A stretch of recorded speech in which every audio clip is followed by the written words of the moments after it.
The gentle hum of Amy Juan Rodriguez's car filled the quiet evening as she drove home from the community center.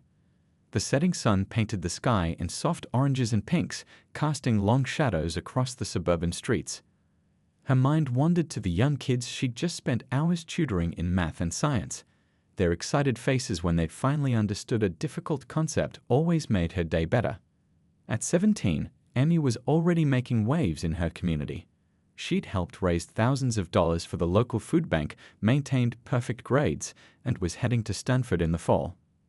Her father, Special Agent David Rodriguez of the FBI, always told her that true strength came from lifting others up.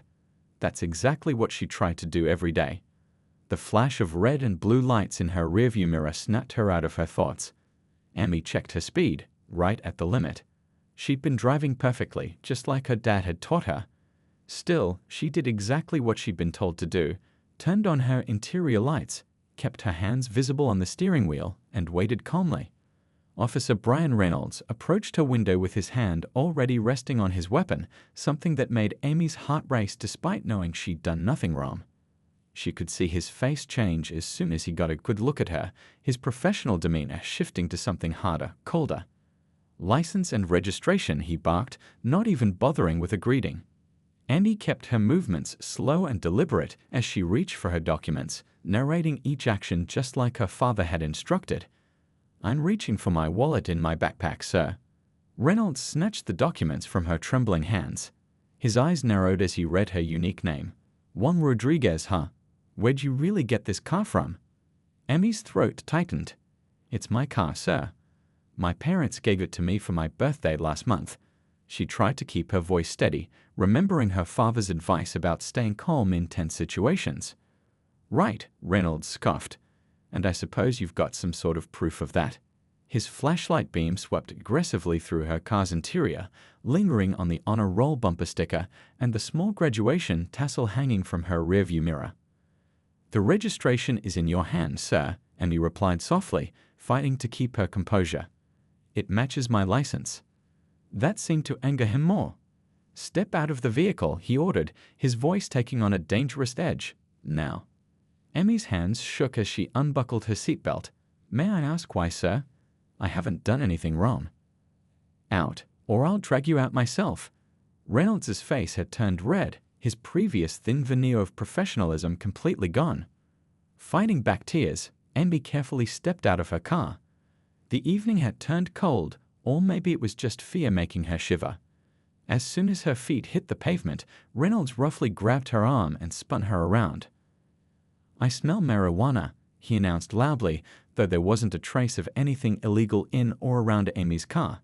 She'd never even seen drugs in her life. "Sir, please," Amy tried to explain, her voice breaking. "I don't do drugs. I was just at the community center tutoring kids. You can call them to verify." "Shut up," Reynolds snapped, pulling out his handcuffs. "You're under arrest for suspected possession. We'll see how smart you act down at the station." As the cold metal closed around her wrists, Amy thought about all the stories her father had told her about standing up to bullies and fighting injustice. But in this moment, she felt helpless. Tears rolled down her cheeks as Reynolds roughly pushed her into his patrol car, ignoring her requests to call her parents. What Amy didn't know was that her car's dashboard camera was still running, recording everything. The same camera her FBI agent father had insisted on installing just in case. As Reynolds drove away with Amy in his backseat, the camera continued to capture his running commentary of racial slurs and threats, building evidence for what was about to become the biggest mistake of his career. The community center's security cameras had also caught the entire incident. And at that very moment, Amy's father was wrapping up a major case at the FBI field office, completely unaware that his worst nightmare was unfolding just a few miles away. The next few hours would set in motion a chain of events that would shake the entire police department to its core and change lives forever. In the back of the patrol car, Amy closed her eyes and took deep breaths, just like her mom had taught her during anxiety attacks. She knew her father would move heaven and earth to make this right. She just had to stay strong until then. Little did Officer Reynolds know, he hadn't just arrested any teenager, he'd chosen the worst possible person to unleash his prejudice upon, and the consequences would be far beyond anything he could imagine. Special Agent David Rodriguez sat at his desk in the FBI field office, reviewing final details of a human trafficking case he'd spent months building. The satisfaction of closing another major investigation was just settling in when his phone buzzed. The unfamiliar local number made him pause, but 20 years of FBI work had taught him to never ignore a call. Special Agent Rodriguez, he answered, his tone professional and measured. The voice on the other end belonged to a teenage girl he'd never met, but she was crying so hard he could barely understand her. "Mr. Rodriguez, I'm Jenny from the community center. I'm Amy's friend. Something terrible just happened." The girl's voice cracked as she explained what she'd witnessed from the center's window. Amy being arrested, the officer's aggressive behavior, everything. David's hand tightened around his phone until his knuckles turned white, but his voice remained eerily calm. "Thank you for calling, Jenny. You did the right thing." Inside, though, a storm was brewing. Every parent's nightmare was unfolding, made worse by the fact that he knew exactly what could happen in police custody. He grabbed his jacket, already moving toward the door when his partner, Agent Tom Chen, caught his expression. "David? What's wrong?" "Amy's been arrested." The words felt like glass in his mouth. "Racist cop." He roughed her up. Tom immediately grabbed his own coat. "I'm driving." "You're too upset." It wasn't a suggestion, and David knew his partner was right. His hands were shaking, not from fear, but from a rage he hadn't felt since his early days fighting corruption in the force. During the drive, David made 3 calls. The first was to his wife, Maria, a civil rights attorney who'd fought similar battles in court for years. Her calm voice helped center him, even as she unleashed a string of legal terms that would set their plan in motion. The second call was to the police station, his FBI credentials ensuring he got through to the supervising officer immediately. "This is Special Agent Rodriguez. Officer Reynolds arrested my daughter 30 minutes ago. I want her release processed before I arrive, or things will get very complicated." The steel in his voice left no room for argument. The third call was to the FBI's Internal Affairs liaison. "Charlie, remember that favor you owe me? I need everything you have on Officer Brian Reynolds. Everything." He hung up just as they pulled into the police station parking lot. Inside, the desk sergeant's eyes widened as David and Tom displayed their FBI badges. The entire station seemed to hold its breath. 2 federal agents in full business suits tend to have that effect. But David wasn't interested in intimidation tactics. He'd learned long ago that real power lay in staying cool under pressure. They found Amy in a holding cell, her face streaked with tears, but her posture straight and dignified. Just like her mother, David thought proudly. The moment the cell door opened, she fell into his arms, finally letting herself break down completely. "Daddy, I didn't do anything wrong," she whispered against his chest. He just. "I know, Meja. I know." David stroked her hair, just like he did when she was little and had nightmares, but this nightmare was real, and he was going to make sure it never happened again. Tom had already retrieved Amy's belongings and was quietly photographing the bruises on her wrists from the 2 tight handcuffs. Evidence. Everything was evidence now. Officer Reynolds chose that moment to strut into the room, his face changing from smug to shocked as he registered the FBI badges. David gently passed Amy to Tom and turned to face the officer. The room temperature seemed to drop 10 degrees.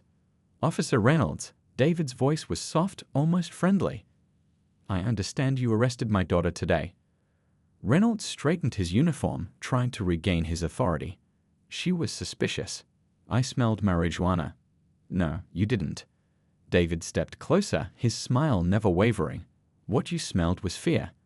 The fear you created when you profiled and harassed a 17-year-old honor student who volunteers teaching underprivileged kids." He reached into his jacket, pulling out his phone. "What you didn't smell was the dashboard camera I installed in her car, or the security cameras at the community center, or the body cam you conveniently forgot to turn on." Reynolds' face went from red to pale in seconds. David continued, his voice still eerily pleasant. "Here's what's going to happen. My daughter is leaving with me right now. But I want you to remember this moment. Remember how confident you felt arresting a teenager because of her last name and her appearance. Remember it well, because it's the last time you'll feel that kind of power." He turned back to Amy and Tom. "Let's go home, sweetheart. Your mom's waiting."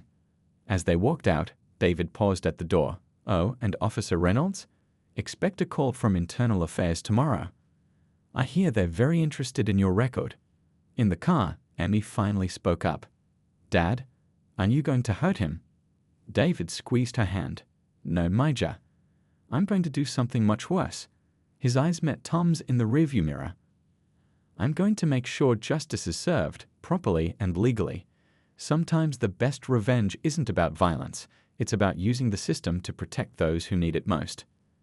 As they drove home, David's phone buzzed with messages from his FBI colleagues.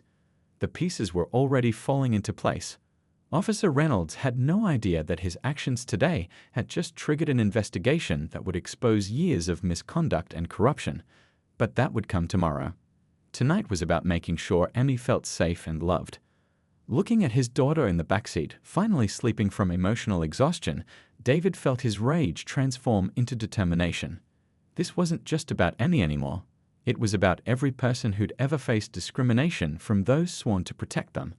And David Rodriguez was going to make sure this time things changed. The early morning sun hadn't yet reached FBI Special Agent David Rodriguez's office when he began spreading files across his desk. His daughter Amy was safe at home with Maria, but sleep had eluded him. Instead, he'd spent the night pulling every record he could find on Officer Brian Reynolds. "You look like you haven't slept," his partner Tom said, placing a coffee on his desk. "Though I guess that's because you haven't." David rubbed his tired eyes. "Look at this, Tom." He pointed to his computer screen, where he'd created a timeline of Reynolds' career. In the past 5 years, there have been 27 complaints filed against him. 27, and guess how many went anywhere? Let me guess, 0? Not a single one. David pulled up another document. But here's where it gets interesting. "I called in some favors from records. Every complaint mysteriously disappeared after being reviewed by the same 3 senior officers." Tom leaned closer, examining the pattern. "Lieutenant Wilson, Captain Hayes, and Sergeant Parker." "Exactly." David stood up, walking to the evidence board he'd started assembling. "And look at this. Their shift rotations always overlapped with Reynolds. They were protecting him." The door opened and Charlie from Internal Affairs walked in, carrying a thick folder. "You're not going to believe what I found," he said, dropping the folder on David's desk. "Reynolds has a history that goes back way before these complaints.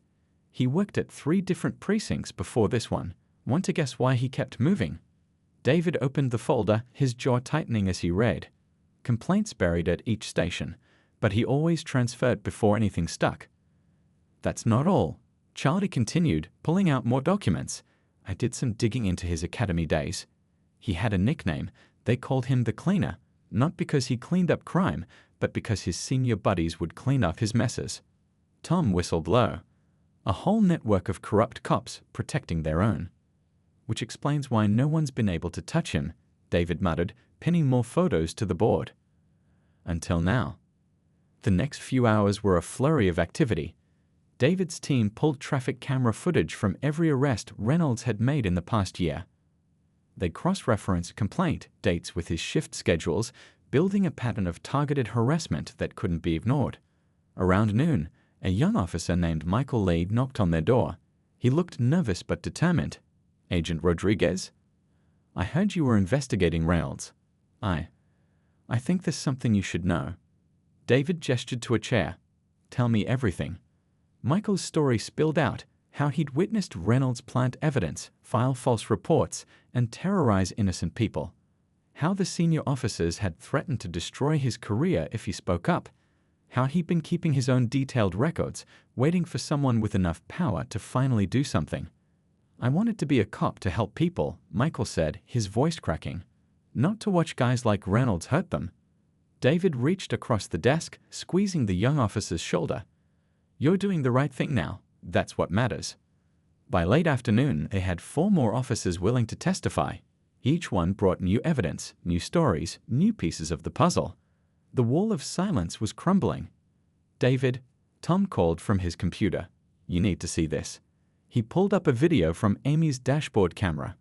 The footage was crystal clear.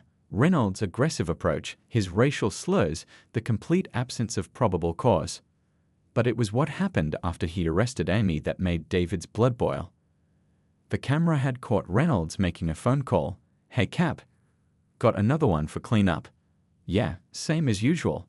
Some mixed-race kid trying to act smart. Don't worry, I'll make something stick." "That's Captain Hayes he's calling," Charlie said, checking the phone records they'd subpoenaed. "And look at this, similar calls after every controversial arrest he's made." David stood at the evidence board, now covered with photos, documents, and connection webs. Reynolds wasn't just one bad cop, he was part of a system that encouraged and protected bad behavior. A system that had hurt countless people before Amy, people who didn't have an FBI agent for a father. "We're not just taking down Reynolds," David announced to the room. "We're taking down everyone who enabled him. Every officer who buried a complaint, every supervisor who looked the other way, every part of the system that let this happen." Tom looked at the mountain of evidence they'd gathered. "This is bigger than we thought. You sure you want to pull this thread?"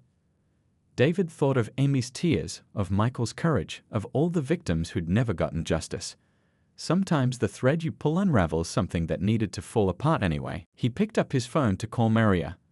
As a civil rights attorney, she'd be essential in making sure everything was handled properly. This wasn't just about revenge anymore, it was about reforming a broken system. "One more thing," Charlie added, holding up a final document. "I found something interesting about Lieutenant Wilson's bank accounts. Seems like he's been getting some unusual deposits every time a complaint against Reynolds disappeared." David nodded grimly. "Follow the money. Always follow the money." He looked at his team, saw the determination in their eyes. "Let's do this right. By the book. No shortcuts, no mistakes they can use against us. When we move, we take them all down together." The investigation that had started with one wrongful arrest was about to expose decades of corruption, and somewhere across town, Officer Reynolds was starting his shift, completely unaware that his whole world was about to come crashing down. 2 weeks after Amy's arrest, David's office had transformed into a command center. Papers covered every surface, and the evidence board had grown to cover an entire wall. But it wasn't just physical evidence anymore. People were starting to come forward. Lisa Thompson sat across from David, her hands shaking as she held a cup of coffee. "I never thought anyone would believe me," she said softly. "When Officer Reynolds pulled me over last year, he planted drugs in my car. I lost my teaching job, my reputation, everything." David slid a box of tissues across his desk. "We believe you, Ms. Thompson, and we can prove Reynolds did this to you." He showed her the pattern they'd uncovered, dozens of similar cases where Reynolds had targeted people of color, planting evidence and falsifying reports. Tom entered the office, carrying more files. "You're not going to believe this," he said, spreading photos across the desk. "Remember Michael Lee, the young officer who came forward? He's been secretly documenting Reynolds' activities for months. Look at these dashcam screenshots." The images showed Reynolds meeting with Lieutenant Wilson in empty parking lots, exchanging envelopes. Another showed Captain Hayes deleting footage from the precinct's security cameras. "It gets better," Tom continued. "Michael wore a wire during their last shift meeting. Got Hayes on tape telling officers how to clean up their reports. He played the recording, and Hayes' voice filled the room. 'Remember, we protect our own. If Reynolds needs something handled, it gets handled. No questions asked.'" David's phone buzzed, a text from Maria. She'd found 3 more victims willing to testify, including a retired judge's son. The wall of silence was crumbling faster than anyone expected. That afternoon, they interviewed Robert Chen, a business owner who'd faced harassment from Reynolds for months. "He kept showing up at my restaurant," Robert explained, his voice tight with anger. "Said he was doing routine inspections, but really he was demanding free meals, threatening to find health code violations if I didn't cooperate." "Did you report him?" Tom asked gently. Robert laughed bitterly. "Multiple times. But Sergeant Parker always handled the complaints. Suddenly, my security footage would go missing, witnesses would change their stories, and Reynolds would come back, smirking." David added Robert's statement to their growing pile of evidence. The pattern was clear. Reynolds was the enforcer, but he had a whole network protecting him. Each complaint disappeared through the same channels, each cover-up approved by the same supervisors. Around sunset, Charlie rushed in with a breakthrough. "We found their money trail," he announced, spreading bank statements across the desk. Every time Reynolds made an arrest leading to asset forfeiture, a percentage was split between these four accounts. Wilson, Hayes, Parker, and Reynolds, they've been running a racket for years. David studied the documents. This explains why they protected him. Reynolds wasn't just a racist cop, he was their golden goose. His illegal arrests were making them rich. The next morning, Amy visited the office with her mother. She'd been helping organize the victims' statements, showing the same strength and determination that had gotten her through her own ordeal. "Dad, look at this," she said, pointing to her laptop. "I've been mapping every incident we know about. There's a pattern to Reynolds' patrol routes. He specifically requested these neighborhoods, areas with high minority populations and immigrant communities." Maria nodded proudly. "She's right. And look at the timing. His worst offenses always happened when either Wilson, Hayes, or Parker was on duty. They were coordinating their shifts to maintain control." David hugged his daughter. "You're amazing, you know that? Taking something terrible and using it to help others, that's real strength." The evidence kept mounting. Michael Lee brought in more recordings. Other officers, inspired by his courage, started coming forward. Each new piece revealed a deeper layer of corruption. By evening, David's team had assembled a comprehensive case file. The evidence was undeniable. Years of racial profiling, false arrests, planted evidence, and stolen money. But more importantly, they had proof of the systemic corruption that allowed it all to happen. "What do you think will happen to them?" Amy asked, looking at the evidence board. David wrapped an arm around her shoulders. "Reynolds, Wilson, Hayes, Parker, they're all going down. But more importantly, we're going to use this case to push for real changes. Better oversight, mandatory body cameras, civilian review boards, everything we need to make sure this can't happen again." Tom looked up from his computer. "Just got word from the FBI director's office. They want to meet tomorrow. This case is about to go national." David nodded, feeling the weight of what they'd uncovered. This wasn't just about taking down a few corrupt cops anymore. It was about exposing a broken system and giving voice to those who'd been silenced for too long. As the team prepared for the next day's meeting, Lisa Thompson stopped by one last time. "I just wanted to say thank you," she said, tears in her eyes. "For the first time since Reynolds destroyed my life, I feel like there's hope. Like maybe justice is possible after all." David watched her leave, thinking about all the lives that had been affected, all the stories that needed to be told. Tomorrow, they would start bringing down the corrupt officers. But the real work, rebuilding trust, creating change, ensuring this never happened again, that work was just beginning. The conference room at the Department of Justice buzzed with nervous energy. David sat beside his wife Maria, watching as some of the country's top civil rights attorneys reviewed their evidence. The wall-mounted screens displayed photos, documents, and financial records, 3 weeks of intensive investigation laid bare. "This is extraordinary," said Patricia Walsh, the lead attorney from the Civil Rights Division. She held up the thick case file, filled with victim statements and evidence of corruption. "You've built something remarkable here. But we need to make sure it's airtight. We only get one shot at this." Maria stepped forward, her legal expertise shining through. "We've organized the case into 3 main components," she explained, pointing to her presentation. First, Reynolds' direct violations, racial profiling, false arrests, evidence tampering. Second, the corruption network that protected him, Wilson, Hayes, and Parker's involvement. Third, the systemic failures that allowed this to happen. The room grew quiet as Maria played the dashcam video from Amy's arrest. Even these seasoned lawyers looked disturbed by Reynolds' behavior. But it was what came next that really caught their attention: the recorded phone calls, the bank transfers, the pattern of covered-up complaints. "Here's what makes this case special," David added. "We're not just proving one officer's misconduct. We're exposing how the entire system worked to protect him. The scheduled shift overlaps, the deleted evidence, the money trail, it's all connected." A young attorney raised her hand. "What about the other victims? Are they willing to testify?" David nodded. "We have 28 victims ready to tell their stories, Teachers, business owners, students, respected community members whose lives were turned upside down. Plus, 6 officers who witnessed the corruption firsthand. Including Officer Michael Lay, Maria added. His recordings of shift meetings proved the supervisors were actively instructing officers to cover up misconduct. Patricia studied the financial documents. These bank records are damning. Regular payments every time Reynolds made an arrest with asset forfeiture. They weren't just protecting him, they were profiting from his actions. Exactly, David confirmed. Reynolds targeted minority communities because he knew his supervisors would help him seize assets and cover up complaints. They had a whole system in place. The meeting continued for hours as they refined their strategy. They needed to be perfect. One mistake could give the corrupt officers a way to escape justice. Later that evening, David and Maria met with Amy and the other victims at their home. The living room was packed with people sharing similar stories of harassment and injustice. "I lost my business because of Reynolds," said Mr. Zhang, an elderly restaurant owner. "When I complained, they threatened to have me deported. I've been a citizen for 30 years. Hammy squeezed his hand supportively. Despite her own trauma, she'd become a source of strength for the other victims. "That's why we need everyone's voice," she said. "Together, we're stronger than their lies." Maria outlined the legal strategy to the group.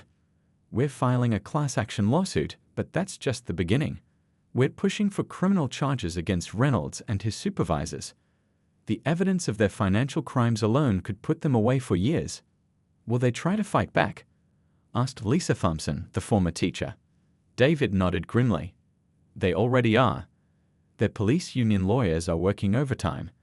But we've got something they don't, the truth. And thanks to Michael Lee's recordings, we have proof of everything." The next morning, David's team met with the FBI director and attorney general. The case had grown beyond local corruption.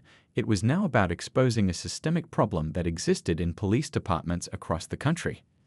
"This case could set a precedent," the attorney general said, reviewing the files, "not just for punishing corrupt officers, but for holding their enablers accountable too.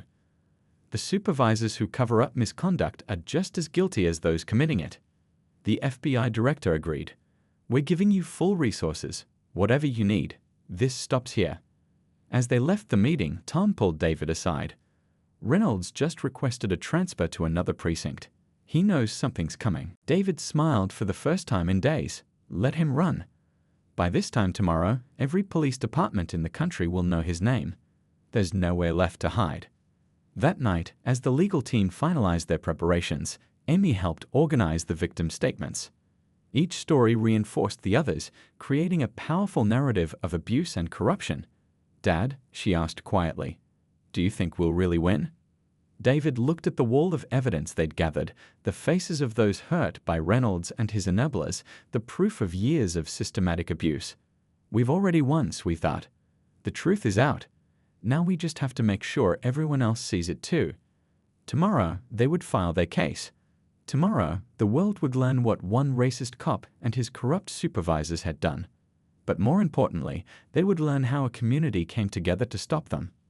As David watched the victims supporting each other, sharing their stories and finding strength in unity, he realized this case had become something bigger than revenge. It had become a movement for change, a chance to fix a broken system, and a reminder that justice, while slow, was still possible when people stood together. The day of Officer Thompson's trial finally arrived. The town was buzzing with anticipation, as this was the biggest scandal to rock the community in years. FBI Agent Johnson, the father of the teenage girl who had been wrongfully arrested by Thompson, was the prosecution's star witness. As he took the stand, the courtroom fell silent.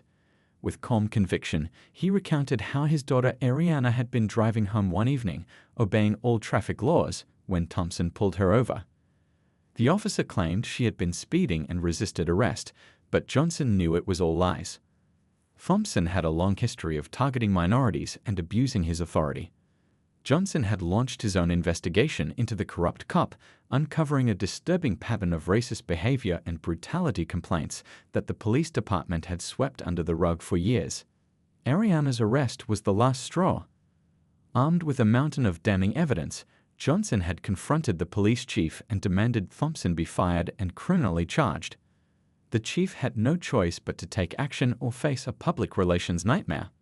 Now, in front of the jury, Johnson meticulously laid out the case against Thompson. He submitted the dozens of misconduct reports Johnson had dug up and presented analysis showing that Thompson pulled over Black and Hispanic drivers at 5 times the rate of white drivers. He had even convinced several of Thompson's other victims to bravely testify about their harrowing experiences with the prejudiced officer. The prosecutor, a shrewd black woman named Angela Clark, showcased medical records detailing the injuries Thompson inflicted on minorities he apprehended for minor infractions or bogus charges. She played body cam footage of the officer spewing racial slurs and threatening suspects.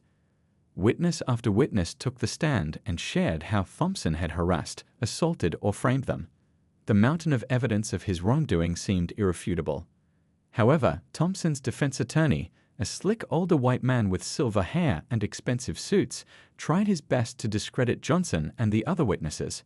During cross-examination, he grilled the FBI agent for hours, trying to paint him as an angry black man with a vendetta against the police. "Isn't it true," the lawyer asked with an accusatory smirk, "that you've had run-ins with the Lord yourself?" "Got a bit of a temper." Johnson remained unflappable. "I've had a few traffic tickets in my life, like most folks," he replied coolly. "But I've never abused my power or violated someone's rights like your client has done repeatedly to my daughter and so many others." The only one acting out of anger here is Officer Thompson, enraged that minorities exist in a town he seems to think belongs to them. The exchange grew more heated, the defense attorney trying desperately to rattle the composed FBI agent and father. He even stooped so low as to bring up Johnson's deceased wife, suggesting that her passing unhinged him and that his pursuit of Thompson was a grief-fueled witch hunt. For a moment, Johnson's steady gaze flickered with hurt and fury. The courtroom held its breath, wondering if he would lash out. But he simply took a long sip of water, looked back up at the lawyer, and said quietly but firmly, "My wife Janelle was the kindest, most forgiving person I ever knew." She would have been heartbroken to see how this man abused his badge and the public trust. But she would have fought for justice and accountability, just like I am, because that's what our daughter deserves. That's what this whole community deserves. The defense attorney sat down, out of tricks. In her closing arguments, Prosecutor Clark called Thompson a malignant cancer on the police force and on society, urging the jury to convict him and send a message that such blatant racism and brutality would not be tolerated, no matter the perpetrator's uniform or status. After only 5 hours of deliberation, the jury returned unanimous guilty verdicts on all counts: false arrest, assault, fabricating evidence, deprivation of civil rights, and more. The packed courtroom erupted into gasps and a few muted cheers.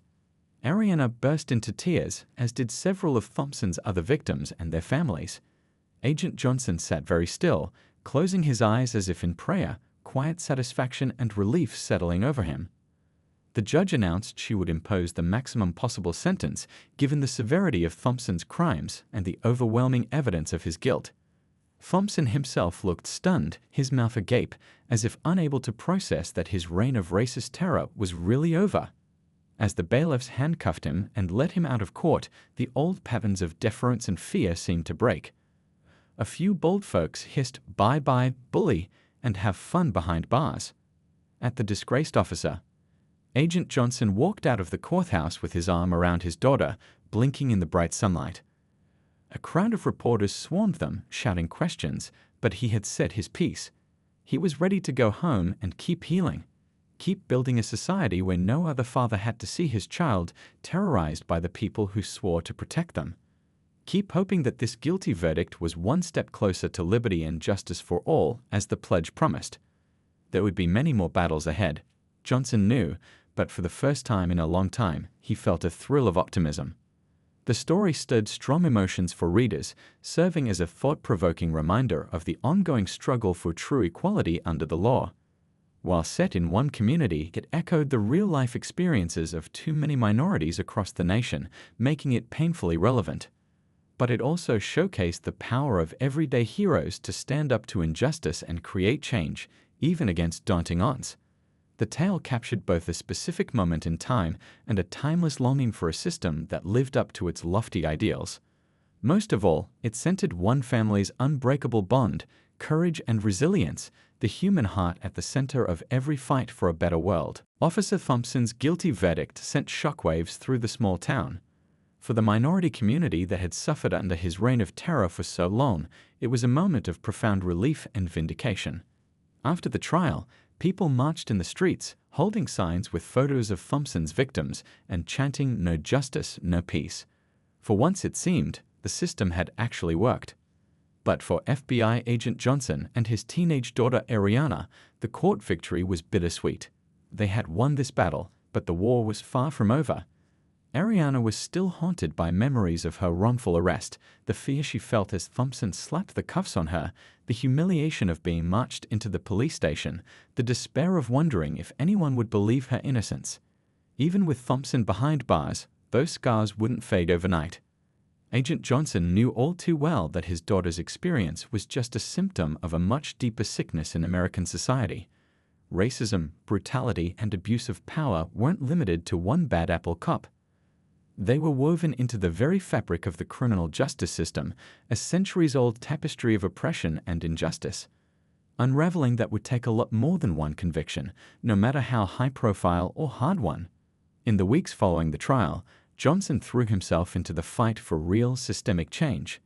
He met with community leaders, faith groups, and activists, strategizing about police reform initiatives and civilian oversight boards. He gave interviews to local and national media, using his platform to amplify the voices of other victims of police misconduct. At night, he pored over law books and policy papers, searching for concrete solutions to propose. But even as he worked tirelessly for change, Johnson never lost sight of what mattered most, his daughter's healing and well-being. He made sure Ariana was seeing a therapist to process her trauma. He took her on father-daughter outings, hikes in the woods, trips to the beach, cheesy movie marathons at home. They had long, honest talks about race, justice, and coping with pain. Slowly but surely, he saw the light returning to her eyes, her laughter coming a little easier. One evening, as they sat on the porch together watching the sunset, Ariana turned to her father with a serious expression. "Dad," she said quietly, "I want to be a lawyer when I grow up. I want to help people like us, people who the system tries to beat down. I want to make sure no other kid ever has to go through what I did."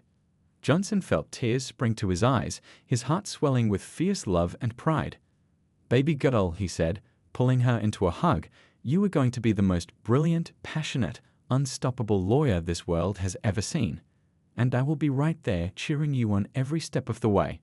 He thought of his late wife Janelle, how she had always believed in their daughter's limitless potential.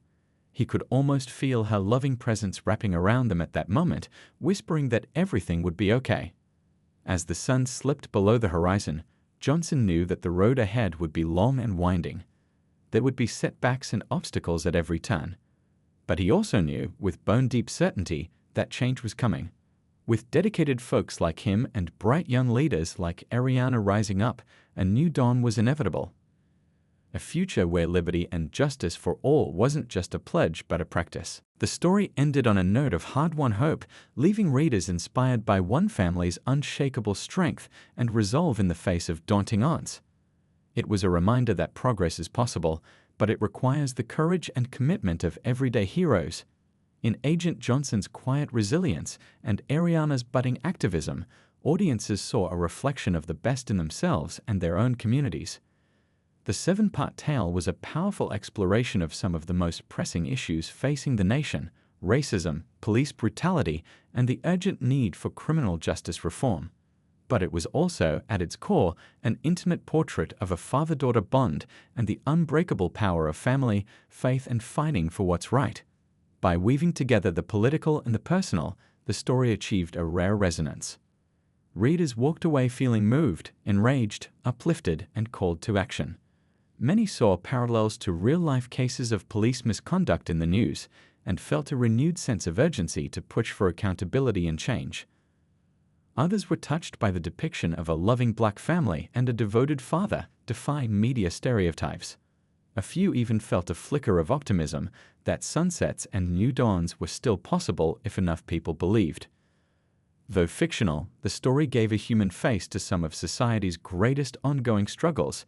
It connected audiences to the issue not through dry facts and figures, but through one family's pain, determination, and ultimately, triumph against the odds. And it left readers with the resounding message that no mountain is too high, no system too broken, to be moved by the mighty force of an indomitable human spirit.